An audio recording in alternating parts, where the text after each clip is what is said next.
বুঝতে পেরেছি, তুমি এমনি উঠবে না, এক বালতি জল ঢালবো তারপরে উঠবে। কি আনবো জল? আরে আরে কি হয়েছেটা কি দের? সকাল সকাল তুমি আমাকে না, এত সকাল সকাল তোমার পুজো শেষ হয়ে গেল? আগে হ্যাঁ। ছোটবেলায় মা কি বলতে জানো? কি? মা বলতো সকালবেলায় ঠাকুর পুজো করতে হয়, সেই সময় ঠাকুরের মন ভালো থাকে, তখন তুমি যা চাইবে তাই পাবে।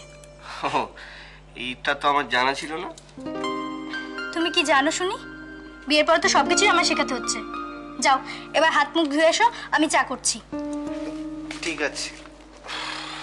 কি কথা বলছিলি তোরা? কেন শুনতে পাওনি?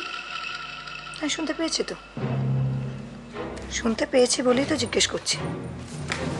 কি ভেবেছিস তোরা দুজনে মিলে আমার এগেনস্টে ষড়যন্ত্র করে আমার কোনো ক্ষতি করতে পারবি? ক্ষতি? আমরা তোমার ক্ষতি করব? অবশ্য তুমি যেরকম মেন্টালিটির মানুষ, তুমি ভাবতেই পারো যে তোমার নিজের ছেলেমেয়েরা তোমার ক্ষতি করবে। দাদা সেখানে বুলি বলতে শিখেছিস না? না মা, দাদার শেখানো বলে আমি বলছি না, আমার মনের কথাটাই আমি বলছি। আর তাছাড়া দাদার কথা আর আমার কথা তো আলাদা নয়। আর আরেকটা কথা তোমাকে বলে রাখি, দাদা এই বাড়ি ছেড়ে চলে গিয়েছে।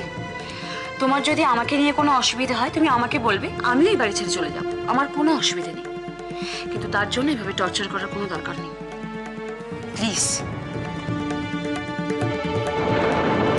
তুমি তো আমাদের সবাইকে বিশ্বাস করো, তাই না? এটা একটা জিজ্ঞেস করার কথা হলো? তোমরা ছাড়া আমার আর কে আছে বলো? তাই যদি হয় তোমার কোর্টে যাওয়ার কোনো দরকার নেই।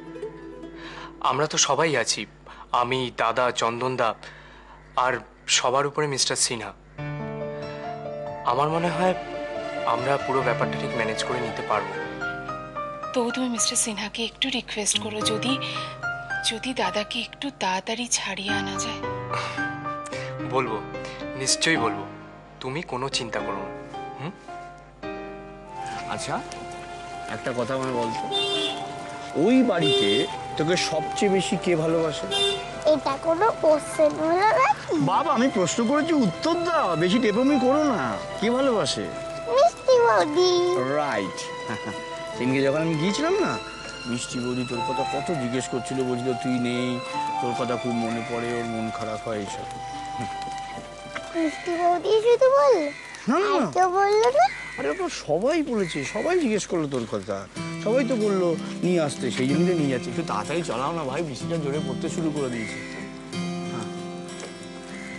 ওই যে একজন ফর্সা করে ভদ্রলোক, ওনার একটি ছোট্ট নাতনি আছেন, ওনার স্ত্রী অসুস্থ। না, আমি তো ঠিক বুঝতে পারছি না, তবে উকিলবাবুর বাড়ি হতে পারে, কিন্তু আমি নাম জানি না। তবে উকিলবাবুর বাড়ি হলে আমাদের বাড়ির দিকে, একটু ভেতরের দিকে।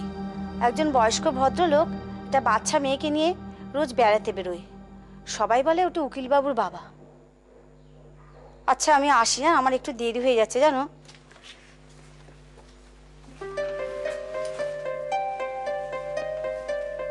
দেখি তোমাকে আগের থেকে কতটা সুন্দর লাগছে দেখতে। একদম না, পুরো আকাশের পরীর মতো মনে হচ্ছে, শুধু দুটো ডানাকে কেটে নিয়ে গেছে বলো তো। যাকে মেশো, ব্রেকফাস্ট করবে তো? না না না, ব্রেকফাস্ট করবো কি? কটা এসছি বলো তো, এত বেলা হয়ে গেছে। আরে মানি না খাইয়ে আমাদের ছেড়েছে নাকি? কি আশ্চর্য! না না শোনো মেশো, দুপুরের খাওয়া না খাইয়ে কিন্তু আমি তোমায় ছাড়বো না। আরে লাঞ্চ, পাগল হয়ে গেছো নাকি? আরে কেন, অসুবিধাটা কোথায়? যাকে তোমরা কথাবার্তা বলো, আমার আবার বেরোতে হবে তো, দেরি হয়ে যাচ্ছে। আমি চট করে বাবার সঙ্গে আবার কথা বলে আসছি। বলো আমি এসছি। হ্যাঁ হ্যাঁ নিশ্চয়ই বলবো। এই দিদি কোথায় গো? সবাই আছে। আচ্ছা এখন এক কাপ চা চলবে তো? চা না, চাটা বারণ করা উচিত হবে না। চলো একটু আয়। কি ব্যাপার, সকাল সকালে তো হইচই কিসের?